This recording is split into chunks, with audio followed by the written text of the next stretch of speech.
Marketcraft in and of itself is not normative. It is a method for using private sector forces to achieve a political end, and we will disagree about those political ends. It's the Lawfare podcast. I'm Kevin Frazier, the AI Innovation and Law Fellow at Texas Law and a contributing editor at Lawfare, joined by Chris Hughes, author of Marketcrafters and co-founder of the Economic Securities Project. I think you really do need all three of these things for Marketcraft to be effective. You need the clear mission, you need the discretion and power to move forward and to do that confidently, and you need accountability to ensure that the mission is being met. Today we're talking about his book, which features several case studies of market crafting, from Lena Khan's FTC to Jesse Jones's Reconstruction Finance Corporation. It's a walk through history and, potentially, a guide through our current economically volatile times. All right, Chris, we are speaking just a few days after the steepest stock plunge since 2020, incited by the administration's aggressive and far-reaching trade policies. Marketcrafters, your forthcoming book, dedicates hundreds of pages and dozens of case studies to instances in which government intervention in the markets can not only stabilize the economy, but actually increase and spread prosperity. Admittedly, that all sounds a bit rosy, but you've certainly done your homework. The book covers institutions that readers have likely never heard of, like the Reconstruction Finance Corporation, and uncovers facts about well-known institutions like the Federal Reserve that listeners probably didn't know beforehand. So I think this is a great moment for your book, but let's start with just the definition of market crafting itself, because it's a new phrase, it's catchy, I love it, but I imagine it's capable of a lot of different definitions. So it'd be great to get a more precise take from you. So market craft is when a state entrepreneur or a policymaker harnesses market forces to achieve some kind of public good. It could be national security, it could be financial stability, it could be building semiconductors, but it is about using the private sector, the dynamism of capitalism, to make the country work in a way that you want to see it. So that's the opposite of what is happening right now in the White House, where Trump and co are bludgeoning the economy, trying their hardest to tear it apart, to raise prices, and push us into a recession. Marketcraft is something much more precise. It is, in the book, I have a collection of different moments throughout history where individuals have had a mandate, many of whom are Republicans, many of whom are Democrats, and they organize and manage markets to meet that specific goal. Sometimes they succeed, often they fail, but we can learn from those experiences to create some kind of framework, which we're going to need on the other side of the chaos that we're in today. Yeah, and you've seen the economy, and especially the tech-driven economy, from a lot of different perspectives, obviously playing a role, very central role in the founding of Facebook, now working with the Economic Securities Project. And you have this really nuanced perspective that comes through in the book, seeing both the positives and negatives of the private sector's work and the public sector's work. Why did you choose this moment to write Marketcrafters? What's the hope in identifying these instances of that careful government intervention into markets before all calamity breaks loose, but also not being too overbearing? What's your goal in publishing this book?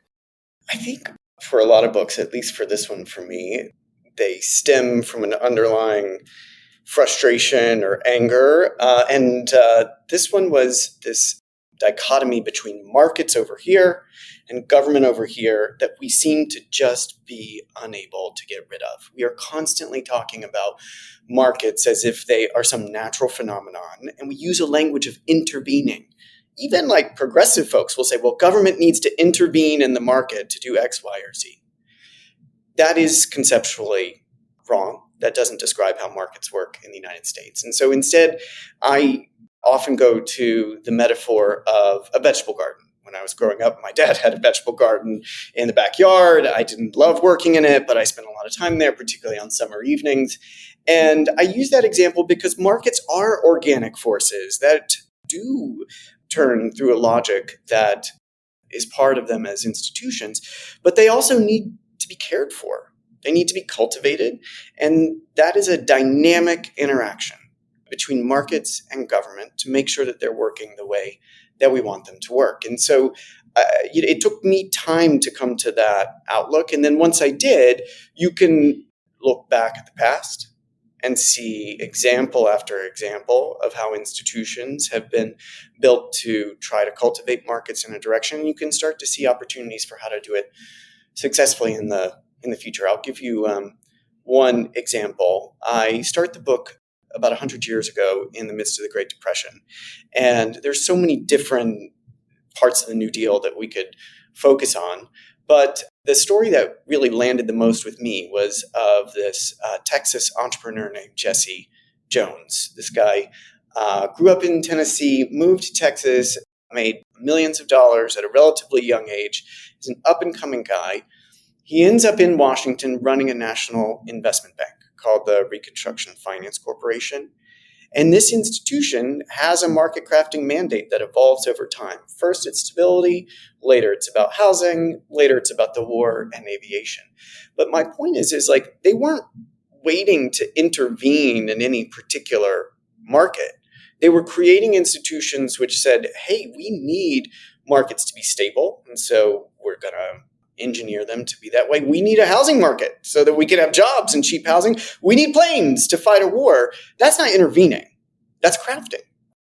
And what I particularly like about this is how thorough you are in pointing out these instances of market crafting, because I'll tell you, I'm an econ major. I sat through econ 201 and 202, and you don't hear, oh, and then we welcome the government into the market. Whenever you're talking about a free market in particular, right, you will struggle to find, at least a decade ago or whenever I was in college, you did not find an econ textbook that then had the chapter on, and here's when the government comes in. It's always the externalities, right? They're always the afterthought. They have to take care of the side effects. Yes. And as you point out in great detail, is when you're talking about market crafting, it's not just solving, quote, market failures, right? That's the conception of government intervention that seemingly everyone agrees on. Yes, we want the government to come in after all hell has broken loose. Sure, that makes sense. We want them to address these negative externalities. We want them to push the garden metaphor too far. Yes, the government should do the weeding. We are great with that. They should take care of the slugs. But to stretch this again even further, is it a good way of thinking about market crafting as essentially setting up that planter's box? Because to me, that's what kind of came through for my read of a lot of these case studies was you need the government to actually set the parameters of what this market may look like. In particular, taking steps like, just to pick one of your case studies that I think we can dive into, the Federal Energy Office, which I'm guessing no one has heard of. And as you point out, we all just decided to forget it. Again, you can pick up an AP US history book, and I'm guessing you will never read about this. But can you lean into this case study in particular as something that we should all know about but have collectively forgotten? I like your metaphor. I think it's useful. So if we plop down in history in the early 1970s, I think most people know that we experienced two pretty radical energy crises. First in 1973 and then again in 1979, where the price of oil skyrocketed, initially from an embargo in the Middle East, and then later after the revolution in Iran and some complicating geopolitical factors. So the question coming out of those crises is, how are we never going to have to face a world where the price of gasoline can double in the course of weeks? And the mandate that was favored by Republicans, a libertarian Treasury Secretary who ran that FEO that you're talking about named Bill Simon, and Alan Greenspan, and Henry Kissinger and others, was to do something called price buffering by building reserve stocks. So this is an old idea in political economy. It goes back actually millennia to Rice and other commodities, where a central organizing force, in this case the state, can say, hey, we want stable prices in energy markets. So when the prices are high, we're going to buy. And when the prices are low, we're going to sell. In other words, creating a band that keeps the prices stable. And you need to build stockpiles in many cases to do that. Not always. You can use future contracts and other kinds of financial tools to do that. But in the case of oil and gas, we built the Strategic Petroleum Reserve, which now has the capacity to hold 700 million barrels of oil a day. And that is well over 100 days supply at current import levels. And we use the reserve. When prices skyrocket, sometimes you'll hear a press release from the White House that the president has released so many gallons from the Strategic Reserve. And it works quite well. In fact, the Biden administration did more work with this on some other energy futures contracts because it provides stability not just to consumers, but also to investors who can know that they're going to get a certain return. So that kind of approach is actually something that we've done in other moments in history. I talk in the book about where we did it with wheat and corn and agricultural commodities. And it could be applied to things like eggs and coffee and groceries, because right now we have such a pronounced cost of living crisis. It's only going to get worse as the effects of the tariffs come through. And so we need to have some framework on the other side of this, which isn't going to say that everything is always going to be cheap, but it is going to say, hey, the government can craft a market to ensure that commodities that are important to all of us, like groceries, the prices of them are more stable than they've been in the past. And I think what's great about so many of these case studies as well is distinguishing between just a purely free market, where we often don't see the attributes that people are hoping for from a free market in terms of fair competition, robust competition, and meaningful predictability and stability. Those are all the things that people want out of a market, but aren't always associated with just an open free market, laissez-faire, whatever will be, will be. In many ways, what I think you often tee up is the notion of a sort of fair market, right? Where we do want to set the stage for that meaningful competition, for free entry and exit in a way that left unregulated or left without that sort of market crafting wouldn't come about. And you raise some really interesting attributes of market crafting that I think are worth helping the listener get a better sense of how these case studies are all connected. And that's these ideas that particularly, and please correct me if I'm wrong, but the glean I got here was particularly in these kind of dynamic markets or new situations, you need new institutions, and those institutions need to have a mixture of centralization, right? They need to have a clear role and a broad mandate. And then the other critical factor that comes through in your various case studies is some really bold individuals, some leaders who are willing to make the most of that experience. Are those the kind of core attributes of market crafting you would identify, or what would you add to that list? Yeah, they are. And I find that sometimes it can help to talk about it specifically to just prevent getting to too abstract a place. So you're right that I think that market craft works best when policymakers create an institution or charge an existing institution with a clear mission. What is our goal? And then they give it power and discretion to get it done. Of course, there's accountability. You need to make sure that they're connecting the dots in a way that meets the mandate. But it's that those are sort of the magic ingredients for success. So let's take the CHIPS Act, which was just recently passed in 2022. Of course, it's a Biden administration victory, but the idea was a Republican idea. It first emerged in the first Trump administration. Keith Crack at the State Department was particularly a big leader on it.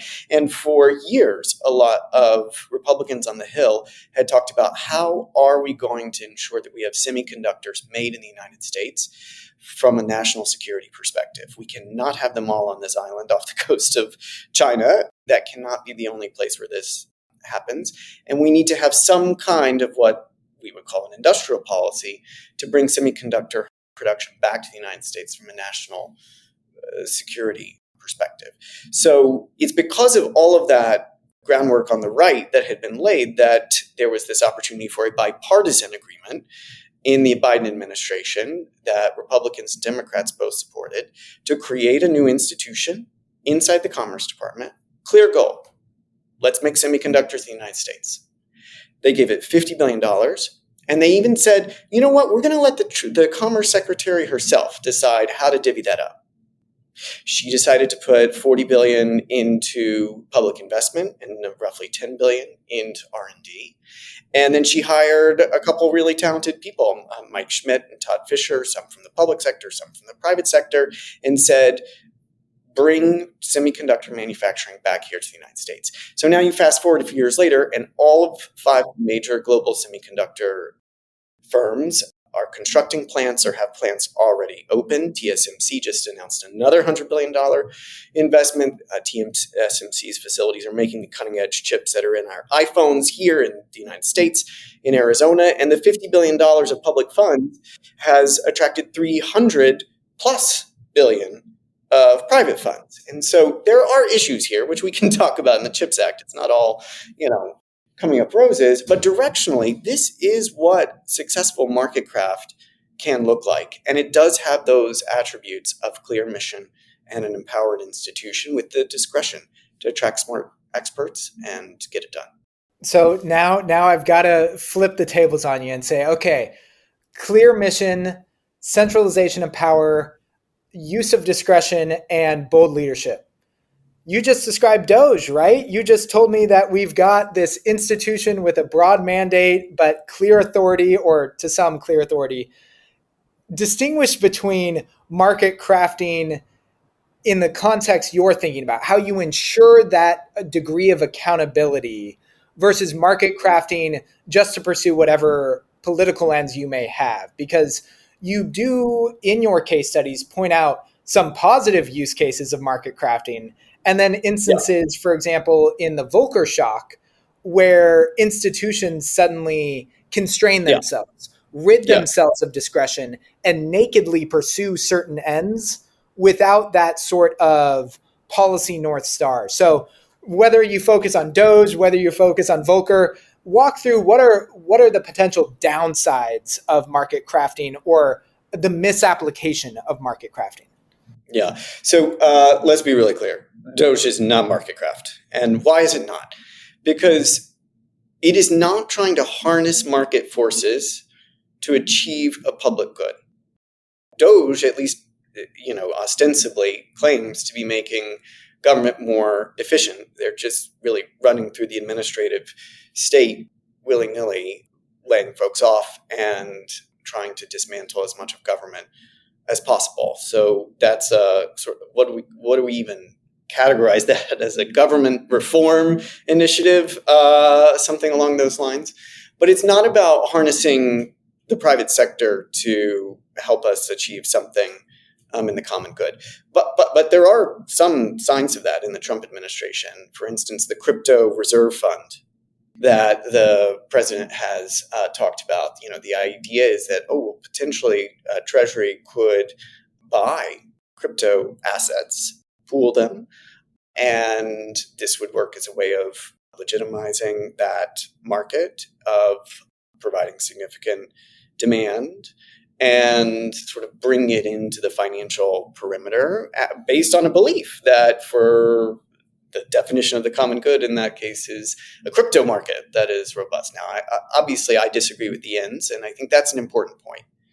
Marketcraft in and of itself is not normative. It is a method for using private sector forces to achieve a political end, and we will disagree about those political ends. Like, I disagree with the crypto reserve fund, but there are a lot of people who might disagree on national security grounds with chips or on Federal Reserve interest rate policy, which we can get to soon, I hope. So my point is that marketcraft is a method and not a value system. It can be a very useful one. So the second half of your question, I think, was around when does marketcraft go wrong or go bad? And there are many examples.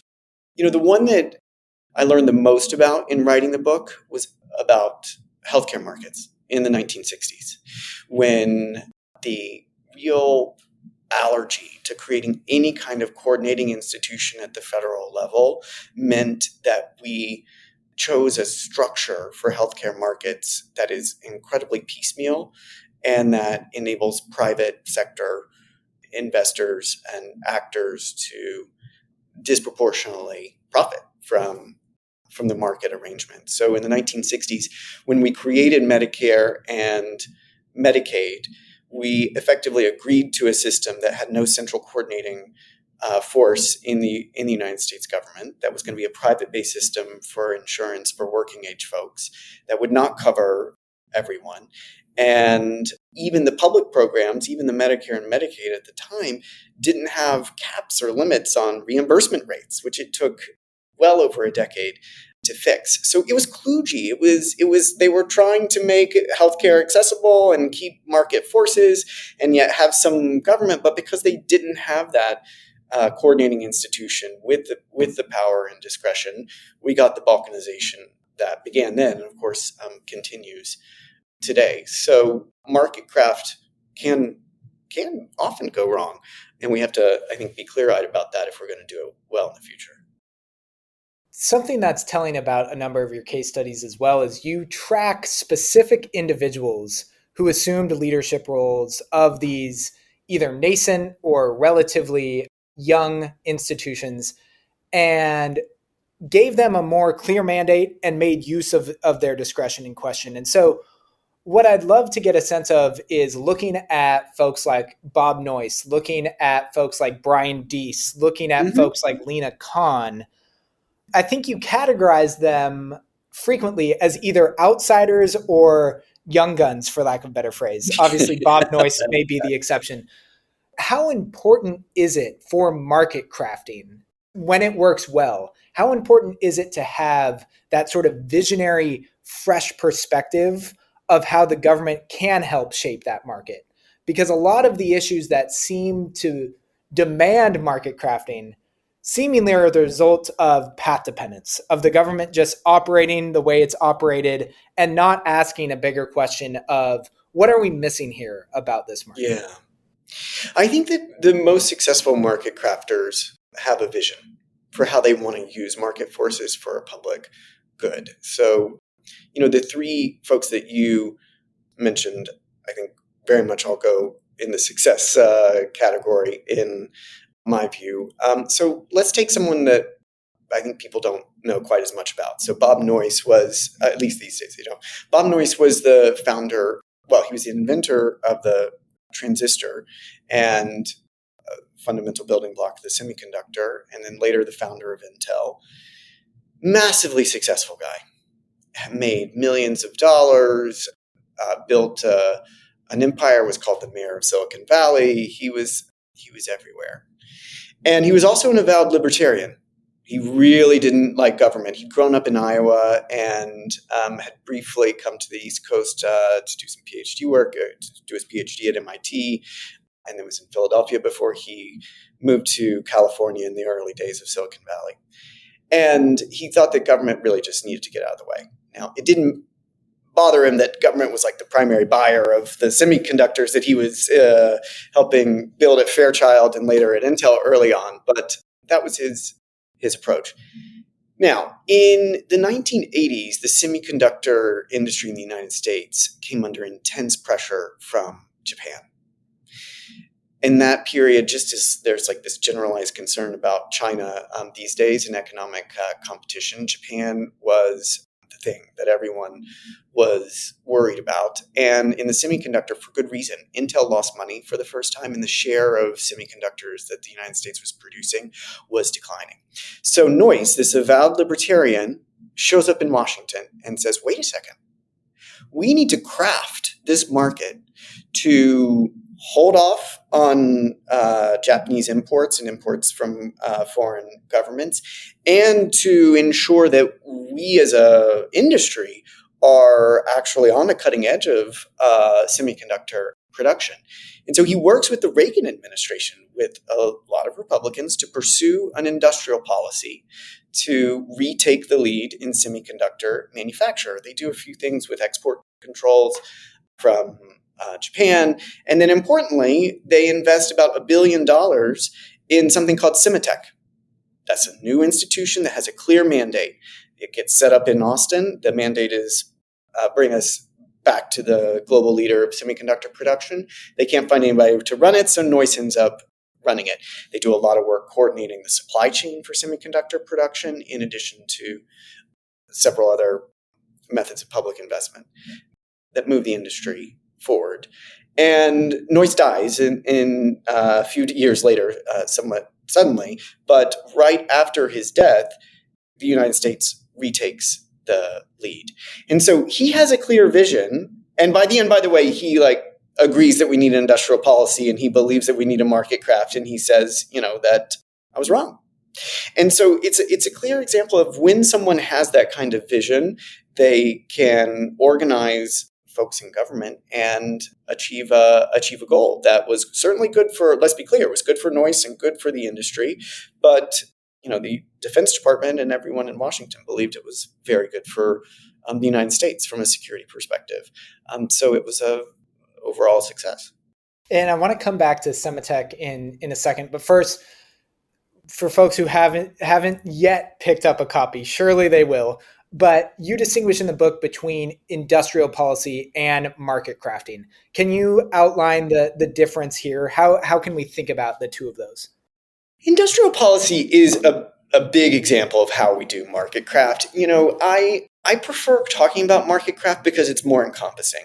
Industrial policy tends to conjure up this idea of factories and, blue collar labor, and a lot of people will call it picking winners and losers, a kind of surgical, masculine thing that the state does. And there are some places where that, applies. But there are many other institutions in the American government who also harness market forces to achieve a public end that we wouldn't call industrial policy. So the Federal Reserve is, I think, an excellent example. The institution was chartered over a century ago. It's gone through multiple revisions, but it has a clear mission: keep prices stable, maximum employment, and then financial stability is not in the law, but it's interpreted its mandate as being responsible for that as well. And so it crafts money markets through it both setting the price of short-term credit and through its regulatory and supervisory functions to ensure that they're stable and to ensure that the price of money is exactly the price that we want it to be. And so, we live in a society that I think is profoundly uncomfortable with ideas around price controls or price setting. It should always be about supply and demand. And yet over time, we've learned that we as a country want a central bank who sets the price in short-term credit markets and who manages that to guarantee a certain outcome. So I think few would call that, I would not call that industrial policy, but I would certainly call it market craft. Thanks for distinguishing the two, because I think it's useful to get that flavor of industrial policy, maybe a subset of sorts of market crafting, but isn't encapsulated or doesn't define it entirely. So my hunch is that folks, when they start picking up the book, they'll see, all right, great. We're starting off about 100 years ago with the Reconstruction Finance Corporation. This is great. Digging all these case studies. And they'll see that a preponderance of the case studies are before the 2000s. We're looking a lot to the past. And I wonder, what's your pushback to, great, Chris, you identified market crafting. It used to be a thing. There was a lot of good faith people coming into the government saying, what is the public good that I want to direct the market to? Cool. It's 2025. That's not a thing anymore. What is your response to, this is great, but it's a thing of the past? This isn't possible in the sort of polarized environment we seemingly are stuck in. I don't think that lines up with what's happened over the past 15 years.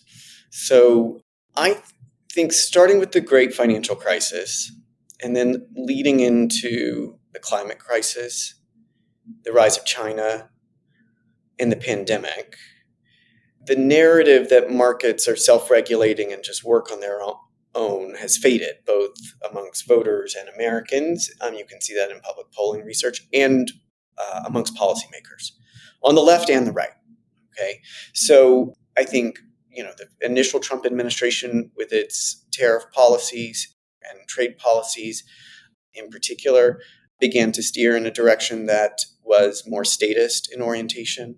The Biden administration's economic approach to things like climate did not say, oh, well, we're just going to trust the markets to figure out. Instead of, leverage public investment. We can talk a little bit about that. We can talk a little bit about competition policy. But I think it was very clear that the Biden folks believed that markets could be crafted. And now, Trump's chaos is just chaos. But underneath that, if you look at what Marco Rubio has been saying for years, what Vice President J.D. Vance has been saying for years, and others like even Josh Hawley and Todd Young, et cetera, they're consistently dropping a rhetoric of, well, we just need to let markets do their thing and government get out of the way. And instead, talking about things like a national investment bank, again, like J.D. Vance in particular, was a leader on a bill to introduce that idea to point a potential national investment bank towards critical mineral production or drone production or potentially in other industries like AI and elsewhere. Now, that's different than what folks on the left would like, which tends to be around climate change and other kinds of things. But there's a general agreement, I think, conceptually, that markets need to be cared for. They need to be cultivated and pointed towards public-facing goals, that just letting them go their own way is not really how they actually work, and it's not useful. So I see that as an across-the-board kind of evolution.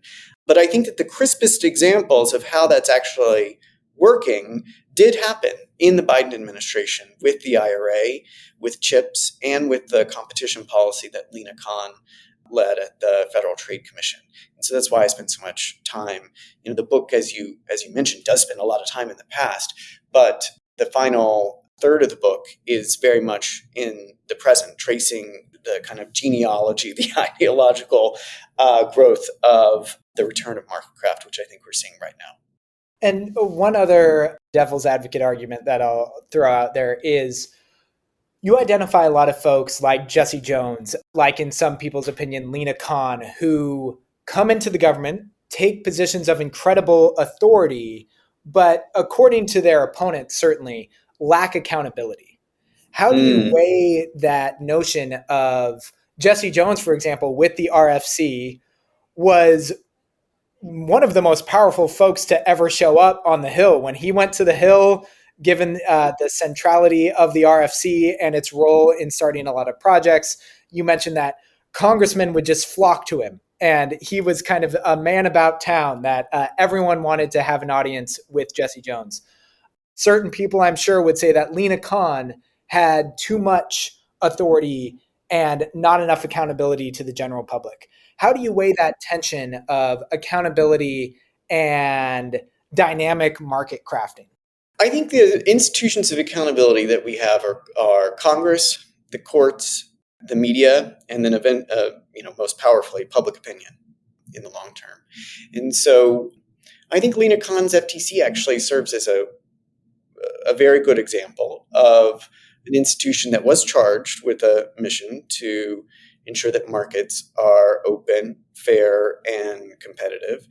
And Lina came in with an amazing amount of energy to get that done. She made a lot of people angry because of that, particularly in the business world, because she was so successful. I mean, from the very beginning, the first year of her tenure, she stopped the NVIDIA ARM merger. This was before the explosion of AI, which would have created even more consolidation in the semiconductor market, through the end when Kroger's and Albertsons deal was blocked. She ended up winning 90% of the cases that they brought, and in the same process, in the same moment, creating new merger guidelines that actually the current Trump FTC has decided to hold on to. However, there were some things where accountability slowed her down. So the FTC promulgated rules around non-competes. These are agreements that certain bosses can have laborers sign that say that they cannot compete, they cannot go to a competing firm for a certain length of time after they finish their employment relationship. And there was a lot of accountability in the development of the rules. There was a long public dialogue to figure out what the rules should actually be. And then after it was announced, there's a case in the courts. The FTC got sued. And that case will now develop, and we'll see where it goes. But some people think that's overstepping the FTC's bounds. Obviously, the Lena Khan's FTC did not believe that to be the case, but there is a debate there. And this is why we have those institutions of accountability in the first place. So I think you really do need all three of these things for Marketcraft to be effective. You need the clear mission, you need the discretion and power to move forward and to do that confidently. And you need accountability to ensure that the mission is being met. Wearing your hat as the chair of the Economic Securities Project and thinking about your book, Marketcrafters, thinking about the book Abundance from Derek Thompson and Ezra Klein, thinking about state capacity and Jen Palka's crew and essays, how do you situate Marketcrafters in this broader conversation of sort of reimagining or perhaps restoring a certain view of government or purpose of government? This is the how. So Ezra and Derek have written the Abundance book. I think directionally there is a lot to be said for that perspective. I do think that Americans want abundance. They want growth, but they also want security and stability. So I think there's a whole conversation to be had about that. But my point is how do we get there? Let's just assume that abundance is the goal, and in housing, which is one of their most prominent examples. So, how are we going to get from point A to point B? I think most of the time you're going to need to craft markets to get to a place of housing abundance. And so zoning reforms seem critically important. They talk about that at length in their book and elsewhere. But I would argue you also need an institution that's charged with bringing down the cost of developing housing, particularly multifamily development. So I would argue for having a housing construction fund, which several scholars have looked at for an investment of roughly $50 billion. You can get 1.5 million homes built by making it cheaper for developers to create the kind of dense housing that we need. Similarly, I would talk about a Marketcraft that would look at an industrial policy for modular, so that housing where the components can be built off-site and then be brought in and assembled can make it cheaper and faster to build. Just one of my friends has an amazing time-lapse video on Twitter from Denver about 6 weeks ago where an apartment building with something like 80 different units in it went up in a week. And it's just really stuck in my mind because you can watch what it means to be able to build abundant housing quickly and effectively. So what I'm trying to get across is whether the goals are cheaper housing or some of the other things that we've talked about, we have to answer the question of the how. We have to develop the conceptual framework to get that done, particularly on the other side of the chaos of the Trump administration now. I think we need that as a community of people who care about public policy, but also voters expect it. I don't think any politician needs to be running on Marketcraft. That's like a wonky term that I love and want to use. However, I never wrote this to be stump ready. Instead, it is a way to explain the how. How are we going to bring down the prices of these core goods? How are we going to restore stability to the economy? And I think Marketcraft has to be part of the story for how we're going to get it done. Well, before we let you go, I'm eager to know, is there any other big takeaway you want readers to get from Marketcrafters? I hope this is a hopeful story. I hope that readers can come away feeling like, wait a second, I shouldn't think markets and governments are like two opposing teams that are dueling it out. I should think of them more as dance partners who need one another to make the kind of economy that's prosperous and fair work, and that there are templates. Sometimes when you're doing this kind of public policy work, you feel like, oh my gosh, well, Bidenomics didn't work because prices went up so much, and Trump's tariff policies are tanking the market. Like, what can we actually do? Do we just have to go back to Obama era policies of sort of stagnant wages and corporate consolidation?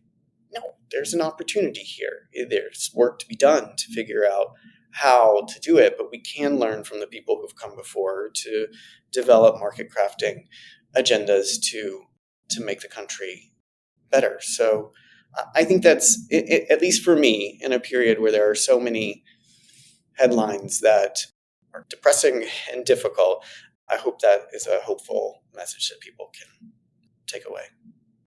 Well, we'll have to leave it there, Chris. Thanks again for coming on the Lawfare podcast. I really enjoyed talking about market crafters with you, and I hope everyone discovers their new favorite craft. Market crafting, that is. Anyways, bad jokes aside, looking forward to our next conversation, Chris. Yeah, thanks for having me. The Lawfare podcast is produced in cooperation with the Brookings Institution. You can get ad-free versions of this and other Lawfare podcasts by becoming a Lawfare material supporter at our website, lawfaremedia.org/support. You'll also get access to special events and other content available only to our supporters. Please rate and review us wherever you get your podcasts. Look for our other podcasts, including Rational Security, Allies, The Aftermath, and Escalation, our latest Lawfare Presents podcast series about the war in Ukraine. Check out our written work at lawfaremedia.org. The podcast is edited by Jen Pacha. Our theme song is from Alibi Music. As always, thank you for listening.